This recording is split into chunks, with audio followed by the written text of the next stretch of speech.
Il existe différentes façons de produire de la viande ou du lait. Toutes n'ont pas les mêmes impacts sur les hommes, les animaux et l'environnement. Certains éleveurs ont choisi de travailler le plus naturellement possible.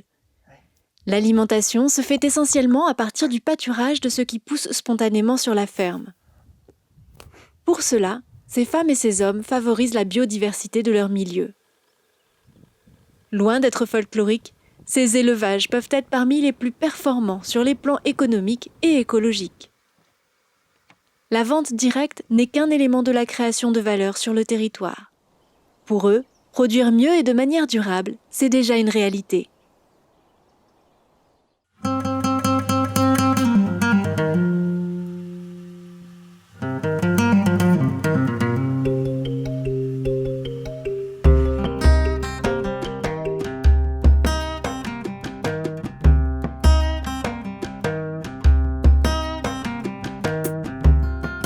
En 20 ans, j'étais conseiller technique un petit peu partout dans le monde, en élevage, bovin essentiellement.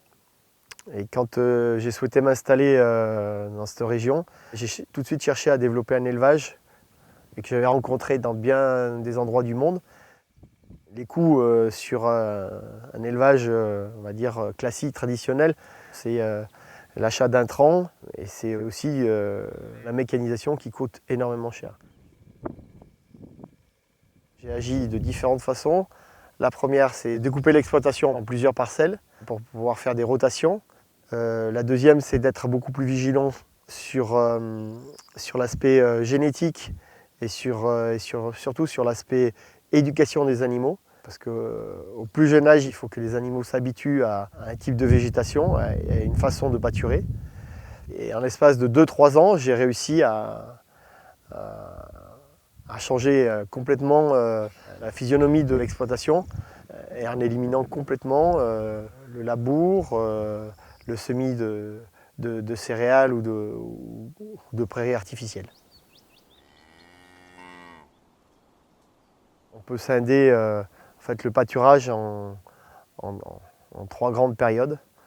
Donc la période printanière, on trouve des légumineuses, des trèfles, on trouve des graminées, diverses et variées, plus ou moins appétantes. Et là, on se retrouve sur une zone qui est beaucoup plus variée, avec différents strates de végétation, plus ou moins arbustives, de la ronce, de l'églantier. Et puis plus on va s'approcher des arbustes et des ronces, on va trouver de l'herbe beaucoup plus haute et qui est protégée par les ronces. Les animaux vont être capables de prendre leur repas en piochant à différents endroits. Et la deuxième chose intéressante, c'est la matière. C'est la quantité de matière susceptible d'être ingérée, qui est beaucoup plus importante que sur une pelouse, comme tout à l'heure, rase. Je vais laisser les animaux beaucoup plus longtemps sur ce type de parcours au printemps et ça va déborder sur l'été. Le pâturage d'été va être constitué plus de prairies naturelles en sous-bois et de prairies plus mûres qui supportent un report sur pied et qui sont appétentes pour être consommées, même de façon plus sèche et plus mature, quoi. Ils composent leur repas de feuilles, de frênes, d'herbes, qui aura eu le temps en été de mûrir, de grainer, de pousser, et d'autres espèces plus arbustives. Il faut que ce soit des parcelles qui soient fermées correctement pour maintenir les animaux, pour forcer les animaux à rester dans ce milieu-là qui est forcément un peu plus austère que des prairies sur le plateau.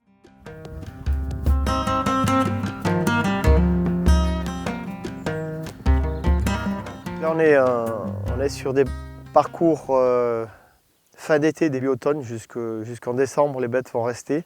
Il y a essentiellement comme arbustes ces arbres-là, qu'on appelle des aladaires, et qui seront complétés par un pâturage sur prairies naturelles de repousse, à condition bien sûr qu'il pleuve en fin d'été. La particularité de ces arbustes, c'est qu'ils vont produire leurs pousses de l'année en fin d'été et qu'ils ne seront appétants, donc consommés par les animaux, que septembre, octobre, novembre. C'est la moitié de mon troupeau qui va rester pendant au moins 3 mois sur ces zones-là. C'est des zones où il y a le plus de prélèvement de biomasse à l'année, beaucoup plus que sur des prairies permanentes ou des pelouses. Et bizarrement, c'est des zones qui ne sont pas du tout ou très peu primées par le système de PAC actuel. Il manque aujourd'hui un 4e type de pâturage qui est un pâturage d'hiver. Je suis contraint de produire du foin au printemps pour alimenter mon troupeau pendant les 3 mois d'hiver. Le foin est fait en grande majorité sur l'exploitation. Donc ce sont des prairies naturelles que je fauche au mois de mai-juin. Moi, l'éducation de mes animaux, je le fais au moment du sevrage. Après le sevrage, il y a 2 choses qui sont importantes pour moi. C'est de nourrir les velles, les futures reproductrices, avec des aliments grossiers, surtout en hiver quand je leur distribue du foin. Et ensuite, de continuer, dès qu'elles partent au pâturage, de les mettre en priorité sur des parcelles composées d'arbustes, de ronces, d'herbes, de différentes strates. Une ferme au fonctionnement classique de la région recourt en bonne partie aux prairies semées. Sur une surface de 250 hectares, un éleveur conduit un troupeau de 25 vaches allaitantes limousines. Bien que les animaux pâturent sur des prairies temporaires ou des parcours, ils sont affouragés durant une bonne partie de l'année. Ils peuvent aussi être finis par de l'enrubanage produit sur la ferme et de l'aliment acheté. Pour soutenir ce régime, l'éleveur fertilise ses prairies temporaires et ses prairies permanentes.